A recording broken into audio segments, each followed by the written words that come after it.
showing up? Oh, hang on. It needs to point at the screen. And then Either one, this one. one of the screens. The way that you know. Yeah, that will. Thank you. Also, don't forget to sign up on the sign-in sheet for your attendance. So, topic of the day is strategies for tests, and Dr. Fitsinakis and I are going to tag team this. I'll be talking about general test preparation, multiple choice strategies, and she's going to cover essays, strategies for essays. And there is a folder now on Blackboard that she has put on there. If you go in course documents, scroll down, test taking strategies, and there are a lot of different tips in there so far for essay-based questions. And I will be adding this PowerPoint in there as well so that you can refer to it in the future. So those of you who went to Pre-Med Club presentations last year, you have already heard this. But it wasn't very many of you, like there were maybe 5 people there. And I have some new information to add to it, so it's silly, it's called Test Like a Boss. And the reason that I have called it this is that I find that students dread standardized tests or push it to the back of their mind or don't take it seriously, or are generally not pumped up to go and take their exams. And it's actually important to get pumped up to take these exams.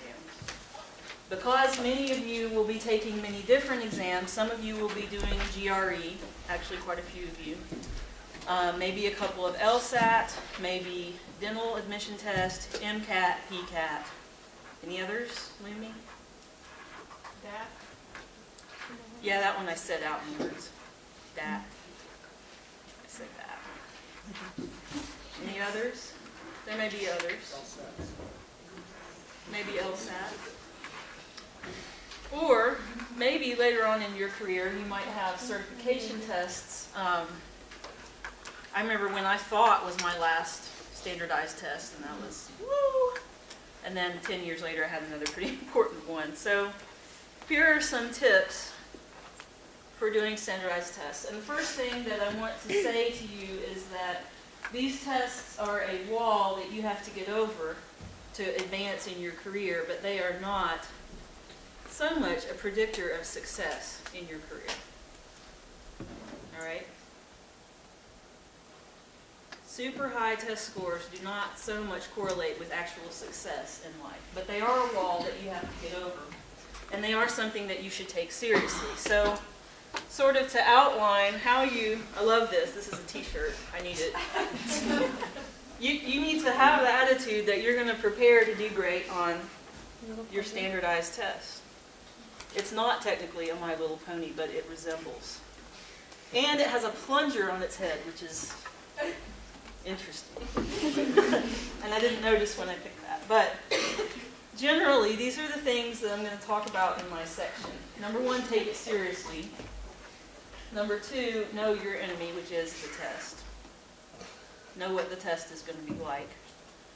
And you need to develop how you are going to study. Not everybody, so I have known some of you who study with other people, and you want to study like that other certain person, and it doesn't quite work. Everybody needs to do test prep study a little bit differently based on what your individual needs are. And then the last piece I'm going to talk about is not just going through the books and studying your stuff and planning your tests, but to get in the right place emotionally. Some of you need that more than others. Really, like some of you, I know, you freak outers out there. The ones you don't believe in yourself and you worry too much. Several of them. So how do you do these things? I'm going to go through these. Okay, number 1. I'm going to sing a silly song. So pretend this song is about an application. Everything is awesome. Everything is great except for my GRE. So So your GPA is great, your CV is great, you've done shadowing, you've done internships. Now, yeah, I still gotta take the GRE. That's not. Don't. There have been people who have to take a gap year based just on that one bad decision. So take it seriously. And a lot of the things I'm going to talk about in this have jokey references to Asian test prep because I've heard some about that. This kid is taking it seriously. So no matter what, no matter how good the rest of your credentials are and your classwork and your GPA and your volunteer, if you don't take test prep somewhat seriously and you're applying to a place that looks at test scores and you've got a stinker, that matters. Don't be that person. Okay, if your GPA is not awesome and your CV is short, well, first of all, do some of these other opportunities that we announce up here. But in that case, you really need a big test score. Because when schools say that they look at the total package, they do look at the total package.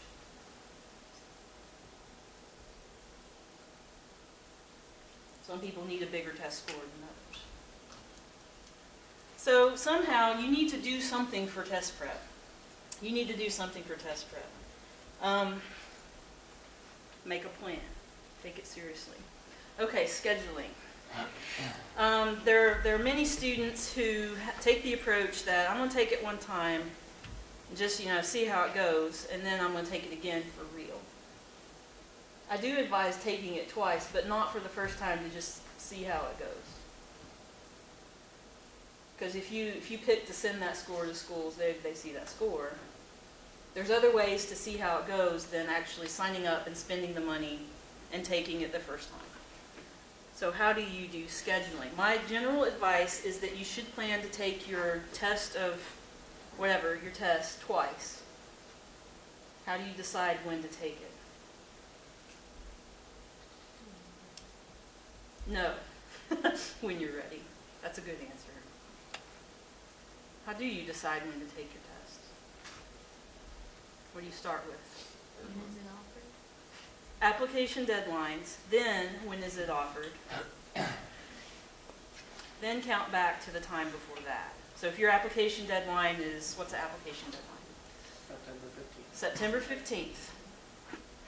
I think you've done this. When are you taking the relevant test? Usually in March, In March. and then again in either end of May or beginning of June. That's a perfect example. Application deadline, September something. Taking it in March, May or June. Good. That's how you do it. I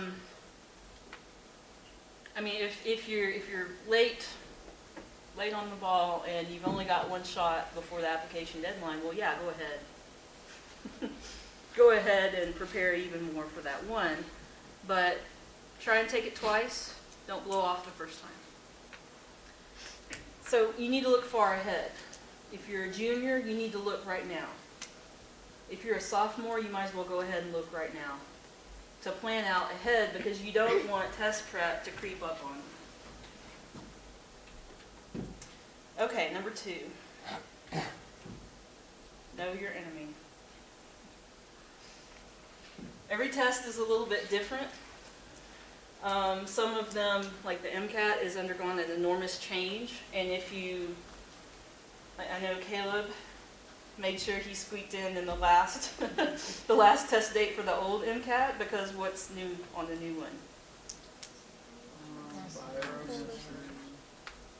What's new on the new one? Sociology, psychology. So sociology, psychology stuff. Quite a big proportion. That's a big change. Double the length. Other big changes. So those are things that you need to know about your particular test before you go into it. So before you start studying stuff for the test, you need to study the test. Don't just start studying organic chemistry. First go and look at what the test is going to be like. Then you probably do need to study organic chemistry. But like for the LSAT, no. First study what the test is, and then you know how to prepare for studying it. They're called standardized tests because they are not wildly random in what they're like. Kind of predictable what they're going to be like. Which means that you can prepare for what the test is like and study for what it's going to be like. So these are things that you need to find out about your test. Is it on the computer? Most of them these days are. Most of them are computerized. So if computerized tests freak you out, you need to practice those. Is there a written section? I squeak through in the days of no written section, which is why I'm not presenting on that topic. If there's a written section and you're not great at writing, you need to practice for that. What are the topics that are going to be on that exam? If you're doing LSAT, analogies, you need to practice analogies. If you're doing GRE, there are certain types of math problems you need to study, and there are certain ones that you kind of don't. So focus your study time on the topics that are going to be on that exam. How long is it? That's, how many questions? How many sections? Do you get a break between sections? Useful things to know. Also, if you guess wrong, what's the penalty for guess? That's different between tests. That's different between tests. What's the guess penalty? And this is one for those of you who fear tests. There are some tests that have the system where if you get an answer right, they give you a harder one. And if you get that right, they give you a harder one. And the test quickly seems like you're floundering. See how that works? If you get it right, you get a harder one. And if you get a bunch right in a row, it suddenly becomes really hard. And if you don't know that that's how the test's set up, you can start to doubt yourself. That's a good thing to know. Is it that type of test or not? Are you allowed to go back? This is a huge one. And this is different for different tests. If you don't know the answer, should you just skip and go on and come back to it? Or should you just keep working on it? Okay. Here's my biggest advice. Don't just walk into a test. And to me, if you study for 3 days before, that's about the same as just walking into the test. You need to prepare. You need to do practice tests. Even if they're little short free segments on the internet, that's better than nothing. Books are cheap. Get a book. Buy an online program. Do some practice. Yes? Maybe 2 years ago, the Pre-Med Club bought a set of GRE prep books and a set of MCAT prep books, and they're in one of the cabinets below the table in Whitehall 212. Even though the MCAT is an old prep book, some of that hasn't changed at all. So if money is an issue, those books are not that old, at least start there. If the Career Center offers practice tests like the one last fall, take advantage of those. You can do tests online. I already said get a practice book. Even if you just do 20 minutes a day in a practice book, that's going to be really helpful. Here's the other good thing about practice. So everybody has different strengths and weaknesses. Classes that you love, classes that you slept in, from one of my examples personally. It even goes back, like how good were your high school teachers in math to this stuff.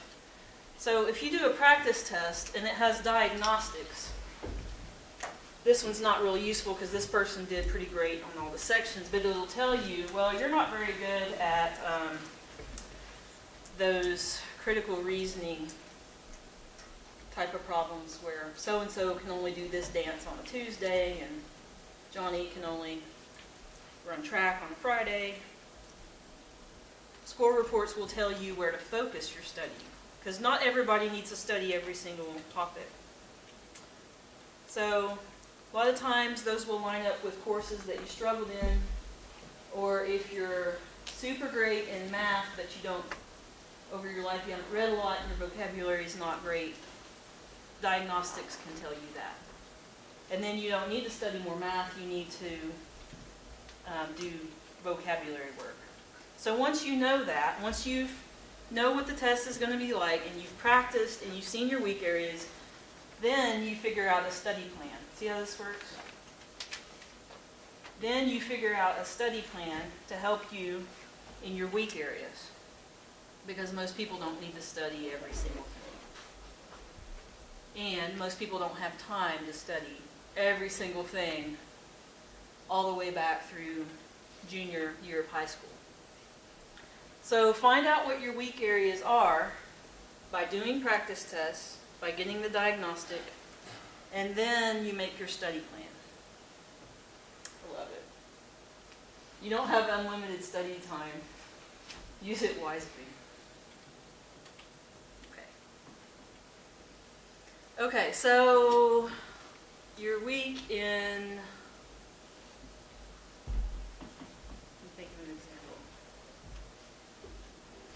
Anybody want to volunteer? Biochemistry's on the new MCAT. You're weak in biochemistry. Where do you go?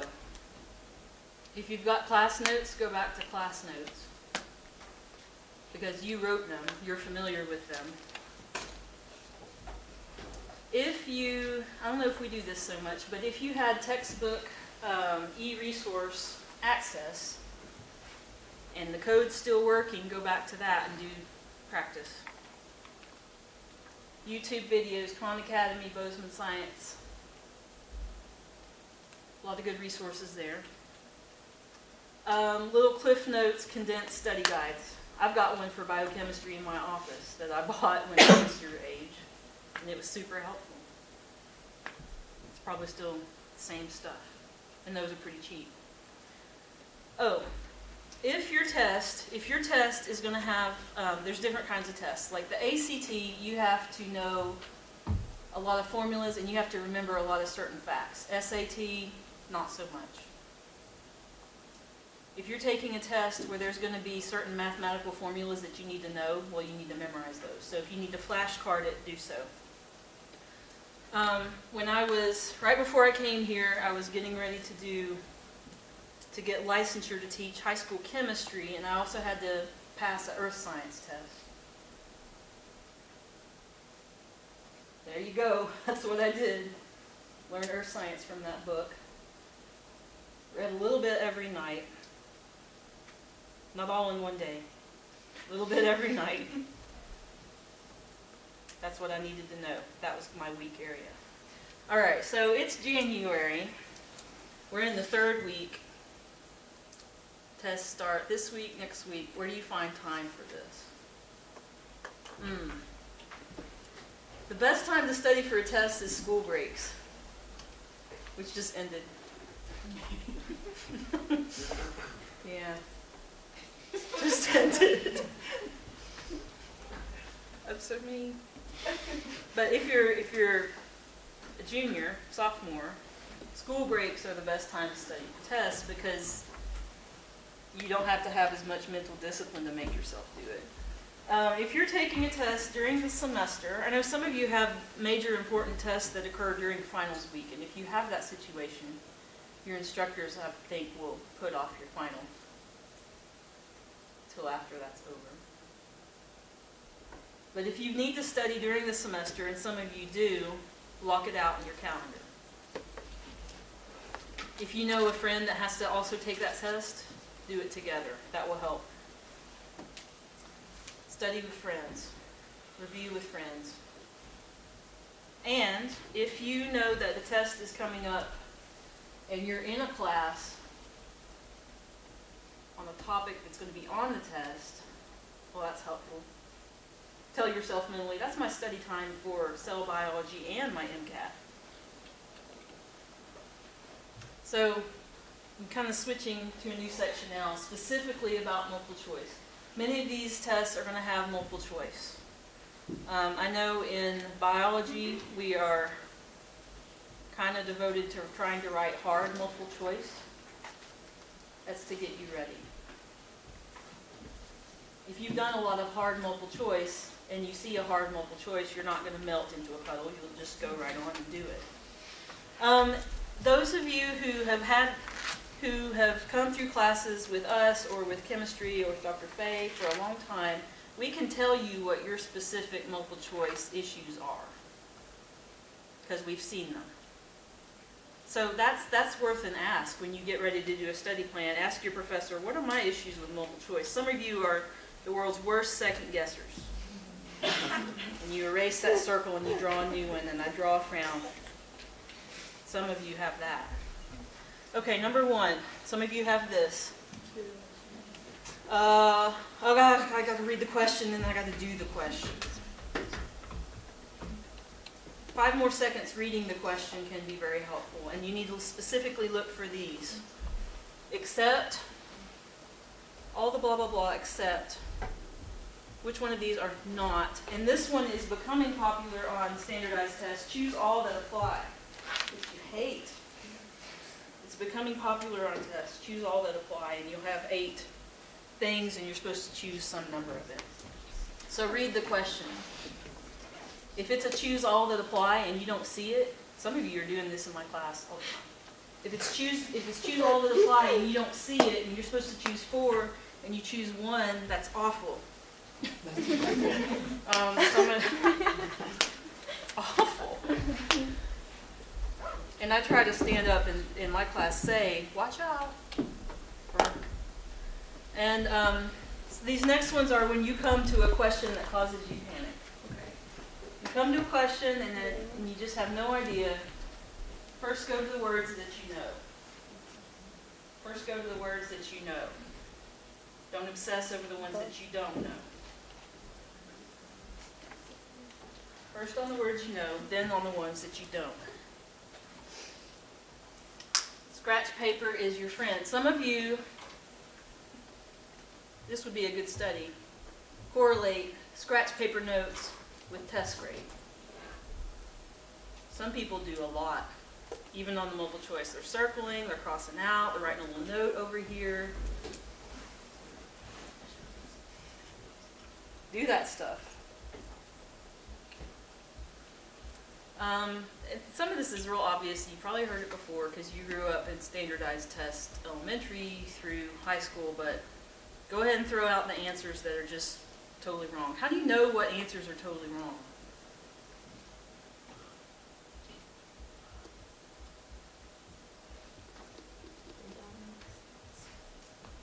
Was it 117 or 235? They don't make sense. If there's a bunch that, if there's 3 that seem right and the other one you don't know, it's the other one's probably not right. Here's a tip. Oh, maybe it's coming up soon. Oh, here it is. I put it on a different page. If you're studying a topic, I would find it useful to group words together that go on that topic. Transcription. What goes on that topic? RNA polymerase, messenger RNA, promoter. All those words go together. And if you've got a mental group of words on a topic, then you can see which ones don't fit. You could do the same for physics, for chemistry as well. If it's a math problem, people who write questions they know what are the usual math errors, which usually have to do with a fraction upside down. And those will be there. Does that mean? It's me. No. Check your math. You've probably seen the ones before that they differ by where the decimal is. Me. Test writing strategy. So check your math because the ones that are close but not quite will be among the answer choices. Okay, so the question, you come to a question, you have no idea. Say this is one of those bigger questions on the MCAT where you got a scenario, and then there's 5 questions underneath it, and you feel like you don't know any of it. Deep breath. You don't know any of it. So in that situation, I advise you to zoom out. And what I mean by zoom out is if the question is about a physics problem, and there's a ball rolling down the ramp, and then there's a formula, and it's got a theta in it or something like that. That's what you feel. That's what you feel, okay? So, should you panic? What do you do? Except from you. Yeah, I mean, normally you would ask questions, but usually on these tests you can't ask a question. So, what I mean by zoom out is, okay, step back. Is there a ball rolling down the ramp? And there's a picture of it? Well, focus on the things that you do know. You know it's going to start out slow and it gets faster. This is like, if I had to do a physics problem right now, this is what I'd do. It's going to start up slow and it's going to get faster. And if the ramp was steeper, it'd get faster, faster. And there's probably a gravity effect. If you don't panic and you step out and you tell yourself those things, you might be able to get 1 or 2 of the questions right. Even if you don't know the theta formula, you might be able to get them right. So zoom out. When you don't have a clue, zoom out. Okay, here's another one. And this is related to the concept of sometimes the questions get harder when you keep getting them right. Many of these tests will have questions put in there and they are trying out questions and they're not a real question yet. They use you, the captive test takers, to try out questions and see if they're any good. We do this in class. Every time we write a new question and then it has 2 answers, well then I find out. So don't freak out. If you're chugging along great and then there's suddenly this question that just seems ridiculous, that may not be a real question, but you're not going to know. So don't freak out. My 2 takeaways are prepare and don't freak out. Okay, so this next section, this apparently is Hans saying about test prep. And so I said I would put it in 2 falls ago or whenever I did this. So he's Asian, and they take test prep seriously, like really seriously. And this is Rocky punching some meat. And he's hyped himself up, and the phrase is, get in the mood, get in the mode. And you have to say it with energy like that. You don't let the test creep up on you. You don't walk into it unprepared. This is how you generally prepare. So, I forgot. I didn't look at the picture recently. This is what you need to think about yourself when you go into the test. And if you've prepared and if you've made a good study plan, you'll feel more prepared. And by feeling more prepared, you're going to do better. There is such a thing as a self-defeating attitude. Be emotionally ready. Psych yourself up. You need to be confident. Even if you haven't prepared, if you go in there and you're beating yourself up about it, you're going to do some percentage worse. Be confident, be positive. Psych yourself up. I used to like to listen to like happy good songs on the way to the test.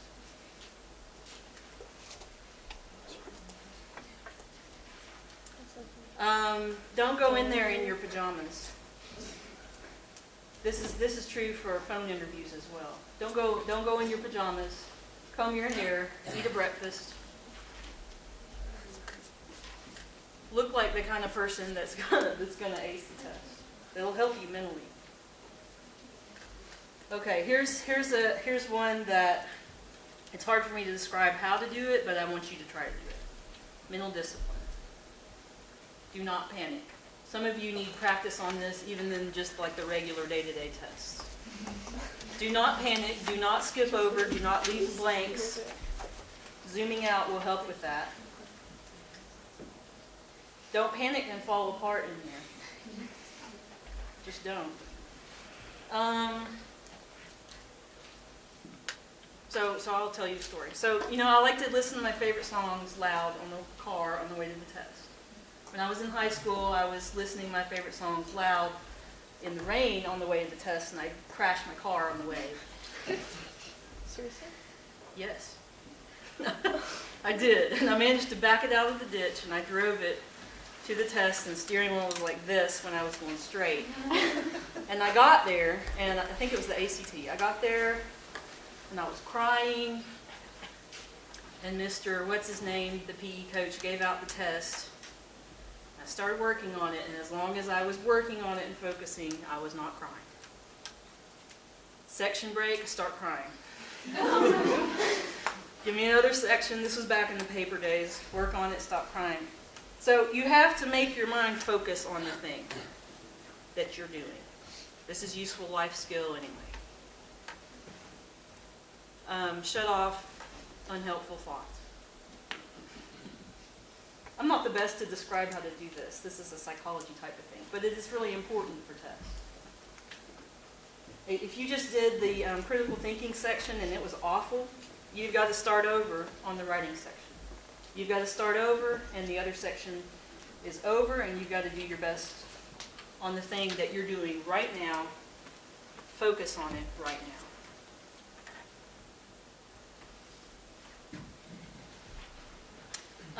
Pacing. This is big too. And this is part of a mental discipline. You need to know about how many questions are left and about what time it is. Pace yourself. Some of you could use this in just regular, everyday tests as well. Pace yourself. If you're panicking and agonizing over a question and time is ticking away, just go on to the next one. Hey, Laura, Yeah. this may be trivial now, but a lot of places don't want to see a cell phone around, so you need to bring a watch. if you Yes, want to keep it's track of not the time. trivial at all. So if you have a watch, check its battery. Yeah. MCAT won't let you have a watch. MCAT won't let you have a watch. They have computer countdowns. Yeah. Yeah. Okay, some places do, but don't rely on every place having a Yeah. clock. Yeah. A certain faculty member's son did not take a watch to the ACT. Wasn't good. Okay, night before. There's two schools of thought about what you should do the night before of the test, and one of them, it depends on your personality, I think, and it depends on how much prep you've done before. So, approach number one. Go over the big major formulas, general themes, important key topics. This is Dr. Hahn's approach. It's not a last minute cram, it's a refresh your memory the night before. Okay. This is my approach. You do what works for you. I used to like to go to the early movie before the night of the test because that was something that, like escapism or take my mind off of it, something that would make me happy, not Schindler's List. I don't like sad movies anyway, but do something fun. Hang out with your friends, but not too late. And then drive your car with your loud music without crashing through the test. In either case, you need to arrive early. You need 2 alarms. You need to eat breakfast. You need to eat well the day before. You need time to find the test room. Because all those things, if you're late, if you're lost, if you're hungry, you won't be in the right mental place. If you're tired. If you That's stayed the up all worst thing night, in the world to be tired. it's better to sleep than do a serious last-minute cram. Absolutely. Even for a regular everyday test or a final. If you're tired, you get the brain fog and leads to panic and giving up. Okay.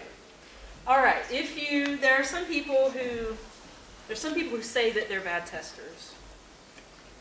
There are some people that really are bad testers. So if you're a bad tester, this is how you know. I've got these out of order.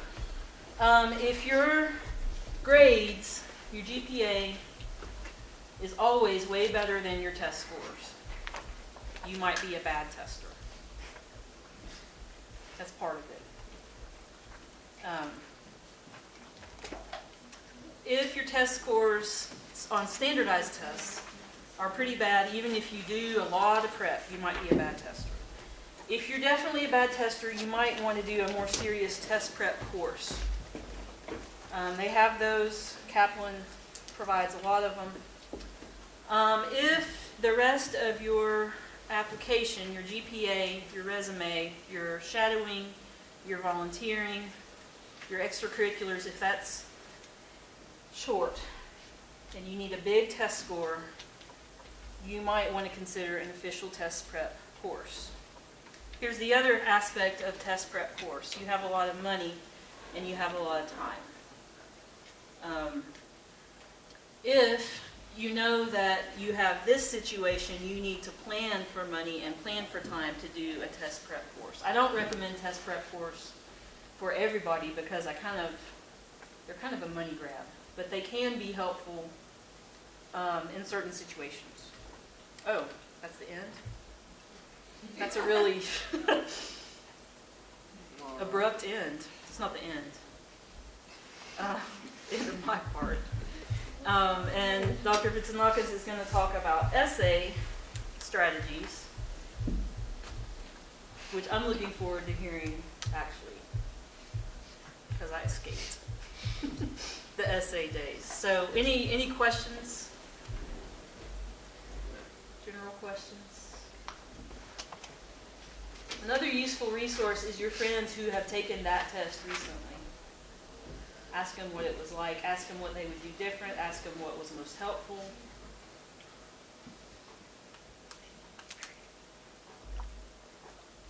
Ask them, which requires that you know each other. So I'm going to turn it over to Dr. Fitz to talk about essay strategies.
Same here. I didn't prep for it either, and I couldn't do the math. So learn from You want to say that louder? So Dr. Fay and I both, when we took the GRE, we didn't, we both had advanced calculus. We both had lots of math and physics and advanced courses. Neither of us reviewed the math.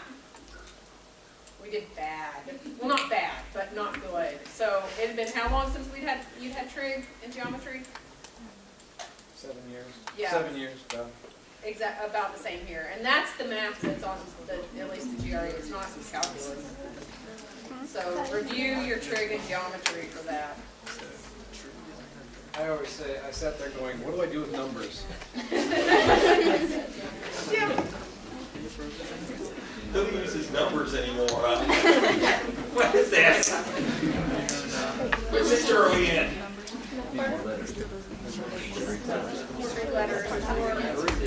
Okay, when you are, oddly enough, when you are getting ready to write an essay, the first thing you have to do is read, okay? Because the essay questions are going to provide information. Sometimes it's background information that the person is expecting you to incorporate into the answer. Sometimes it is the difference between words like define or summarize or discuss or compare and contrast. What does compare mean? What's the person looking for if they say compare A to B? Similarities. They're looking for similarities, okay? If they're saying contrast A and B, what are they looking for? Differences. You've got to pay attention when you see that, because if you don't know that that's the key word, right, for not list the similarities, because this is an essay question, right, to discuss the similarities, compare, then you're going to do that wrong, even if you know what the answer is. If you haven't paid attention to those key words, then you're not going to know how to focus on that particular topic. So the first thing to do is actually to read the question. Decide what you're being asked, okay? Look for what you think may be the main topic. One of the things that I encouraged my neurophysiology students to do last semester was highlight what they thought the main topic was in multiple choice questions, all right? Because that dictates what you're looking for in the answers. So, for example, what is the focus of that first question?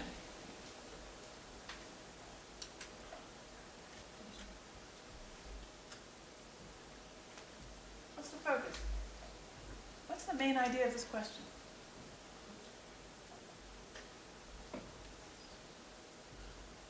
Pros and cons.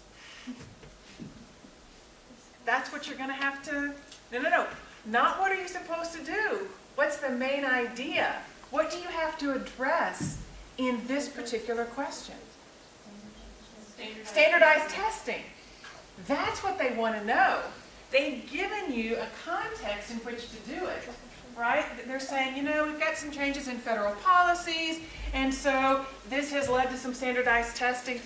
They're saying to you, you know, if you need to find a context for this, here's a context. Do this, assuming that federal policy has dictated this. But that's not what they're asking. What they're asking you to do is discuss pros and cons of standardized testing. And what assumption are they making? There are pros and cons. One, that there are pros and cons, and so you better address pros and cons. What's the other assumption that they're making? You know about standardized testing? Yes, you know about standardized testing, or at least you can make up something, Okay. right? About the changes in That there may be different pros and cons related to primary and secondary school, as opposed to the pros and cons that you might see for entrance exams into college and university, or entrance exams into graduate schools. That's the other assumption that they're making, that there are differences between the primary and secondary level. What's primary and secondary level? What would you assume that is? Elementary high school. and high school. Right? So the first thing that you should have done was, if you were doing this, is make sure that you make sure that you do pros and cons. All right? What does it mean when they ask you to discuss it? They're not asking for a list, right? They're looking for whether or not you can actually put an essay together. It's okay in these to take a sentence and kind of repeat what's in the question to analyze or to put forward your thesis. If you were doing this on a test, how would you do this? Let's say that you were doing this for one of my classes. What what would be some of the first things you would do, either mentally or physically? I would make a list of the pros and cons. That's what I would do too, right? I'd put a little arrow or a little line, up like this or down like, probably not down because that's probably where the writing space is, right? But I'd put a little arrow or something going up through this, and I would list 2. It's going to be hard if you have a timed essay to hit more than about 2 of these. And then cons, list 1 or 2. 2, I'd go with 2, right? And then you have to figure out what makes those pros or what makes those cons. That's the discussion part. Okay? Whoops, I did not mean to open Firefox.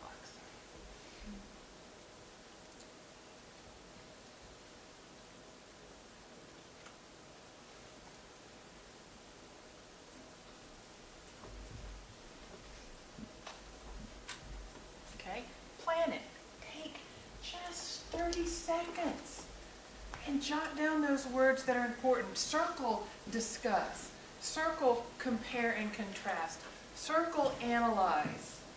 That way you know the direction that you need to be taking.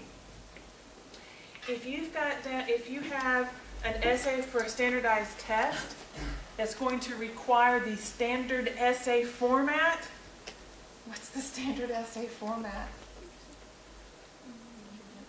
Introduction, body, topic, conclusion. Sometimes that's 5, right? Because it depends on how many of those you have to address. But one of the things that the standardized test, like the GRE, for example, one of the things that they are actually assessing is whether or not you followed the standard format.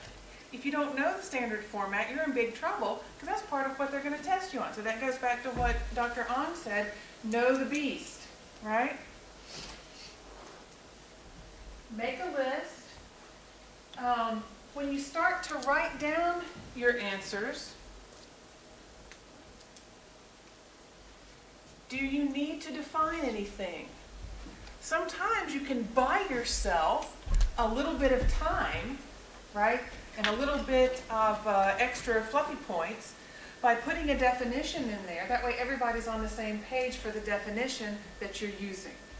So standardized tests are defined as those tests which are given to multiple populations over multiple groups. These are important because, I don't know why, but you could make up something on the spot, right?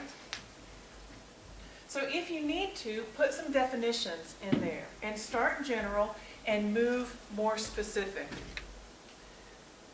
What if you're looking at something like this?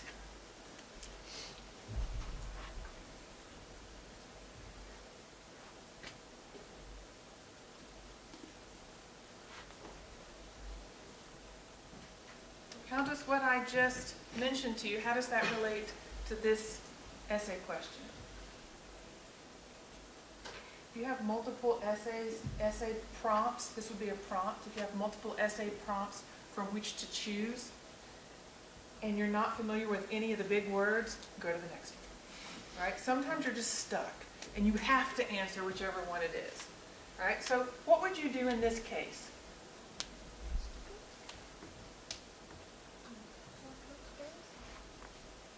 I would start with some definitions, okay?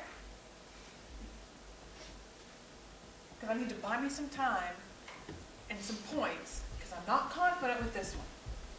Okay, I'm confident with this one, but very few people in this room would be confident with this one. Okay? So what can you tie together easily? What do you think? Let me back up. What in the world is this question asking? Explain the importance. Explain the importance of what? Of chemical structures. And why is the chemical structure important? What does the question imply? difference what chemical structures they have? Because if you've got a different chemical structure, the enzyme might not be able to recognize it. I don't know, I tried to choose something, I got physics coming up in a minute, okay, so just hang in there. You didn't do chemistry. Well, you just wait, Okay, okay? I saw 3 prompts. Uh-huh. One of them is chemistry and physics. Okay. So, this implies that changes in chemical structure may alter how enzymes can recognize their substrates. So you could define substrate.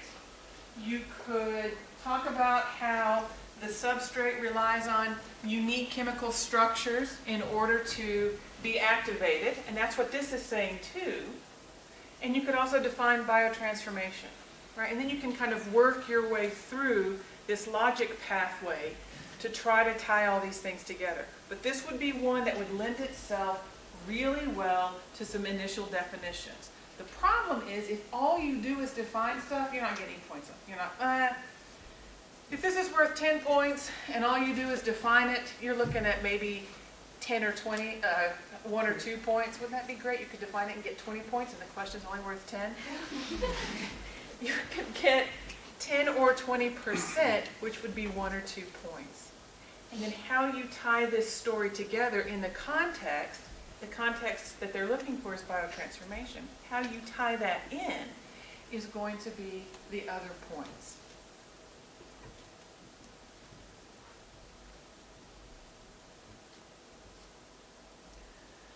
Okay. When you're in a timed situation, the first thing that goes downhill was the part that said write legibly and proofread. First thing that goes downhill.